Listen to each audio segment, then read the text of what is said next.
Hello YouTube, and this is your host Charlie Chills07, and today we're going to be playing a little bit of World of Warships. Now, I do know it's been a while since my last video. Things have been very busy, but I have managed to get a beta key for the new World of Warships closed beta, and they have officially lifted the non-disclosure agreement or whatever it is that means you can't record, so now you can record. And of course all gameplay footage is subject to change since this is the closed beta, although this closed beta is pretty much closer to what the actual game will be like compared to closed alpha and alpha testing, which unfortunately I didn't get to try out. Now, I've been playing the game so far and it is very good, and it is shaping up to be a fantastic game. However, there is one problem I have with this game so far: torpedoes. They are unrealistically unrealistic, basically. Yes, you heard it, unrealistic twice. They arm themselves after 5 meters. Like, the ship can be driving right past you and then launches torpedoes and you'll blow up. No, in real life that never happens. And if you're going to make a game and you're going to go all this effort and make a game like World of Warships that is about ships, make the torpedoes realistic. Otherwise they're just OP as fuck in real life. I know this is a game and it's not real life, but you kind of need to have certain aspects of the games that are in link with real life. Otherwise it kind of loses the whole thing. You play this game to play ships. Like, obviously you'd have to join the Royal Navy or somewhere, I don't know, whichever country you are, unless you're Austria and you have no navy to speak of because, well, there's no sea around you. But there's some aspects you gotta have, because you play this game to play ships, but then include the realistic torpedoes. Anyway, enough about me waffling on about this game, because other than that, it is bloody fantastic. And my favourite part is dodging it when you have 3 enemy carriers on the team and they're all sending your planes after you. You just got to go left, right, left, right. Now, I was watching a couple of friends play the other day, and I noticed, and also watching some other people, I noticed that nobody weaves their ships. And that's a very useful feature to do when you're going down a straight line. If you go in a straight line and just fire, you kind of expect you're going to get hit. You're going to get hit by enemy shells. So if you weave and buck and weave, you make yourself a hard target. And if it's at long range, yes, the enemy's not going to be able to hit you. And if they're a very good shot, then yes, they're going to hit you. But the chances of that happening are much less than if you're just going in a straight line at full speed or slow speed or half speed. And also, when you're taking your shots, make sure you lead them, so you make sure you give yourself enough time to for the shells to go through the air and land where you predict the enemy will be. It's all about predicting what the enemy is going to do next, and 50-50 really. In most cases, the closer the range, the more likely you'll be able to predict what the enemy is going to do. However, it just depends on what ship they're using. You have to predict what you think they're going to do next. It's all a bit confusing, but it will make sense when I show you some of the gameplay. So we're going to connect. I restarted because I did a recording 2 seconds ago, but the graphics were struggling a little bit because it has not been optimized yet. Well, a little bit optimized. As you can see, I'm level 6, which means it gives me access to upgrades on my ships. I've got the level 2 destroyer for the cruiser for the Americans, which is just one ugly motherfucker. Pardon my French, but look, got 1, 2, 3, 4, 5 guns on one side, so then that's, what is that, 8 guns in total, and it is an ugly ship, I'll give it that. Trust the Americans to make something so ugly. But then you got and then you go down, and then you can also go down the Japanese line, which I actually have to say, the Japanese ships, I've always been in love with the Japanese ships because the Japanese ships are so beautiful. I mean, look at this is just gorgeous. Everything's so sleek and narrow, and the colour system. And then you got, whoa, this is the first battleship you get. It has 1, 2, 3, 4, 5, 6 turrets with 12 guns in total.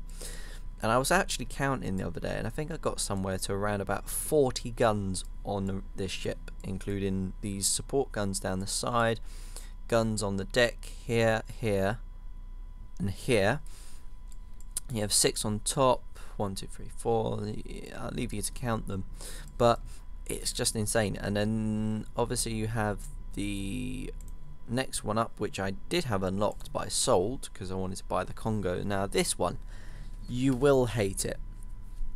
I will guarantee you, you will hate this ship, because the guns aren't that accurate. And the thing is, the guns fire slower than they do on the Kawachi. I do apologise for any mispronunciations. For example, I was going down a straight line, and I fired with the Kawachi, and I led the target by about, say, 2.5 inches, we'll say. Obviously it's not realistic, because if you led a ship by 2.5 inches you wouldn't hit, but no, 2.5 inches on the aim reticle, okay, and at the same distance as the Miyogi, and my Kawachi hit, but my Miyogi, the shells landed about 5 inches to the rear on the air reticle. So you're gonna have to aim a little bit further, and it does take a while to get used to, but once you do get used to the guns on this ship, by that time you should have unlocked the Congo. Now the Congo is a very good ship. I absolutely fell in love with it straight away, and it is the first battleship that the Japanese have to have any actual real form of anti-aircraft defense. You do get a scout plane that is AI controlled.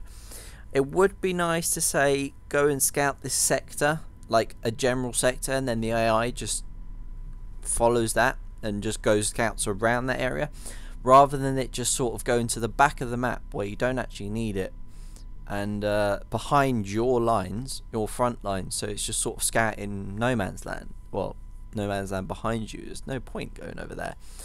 As you can see, I'm fully upgraded on this, and I have 4,630 experience. So to get the next turret up, I need something around 16,500, and that Fuso class, which is the next one up from the Congo, is a very mighty battleship. Instead of the Fuso, the difference between the Fuso and the Congo is that the Fuso sacrifices deck space and 2 chimneys, I believe.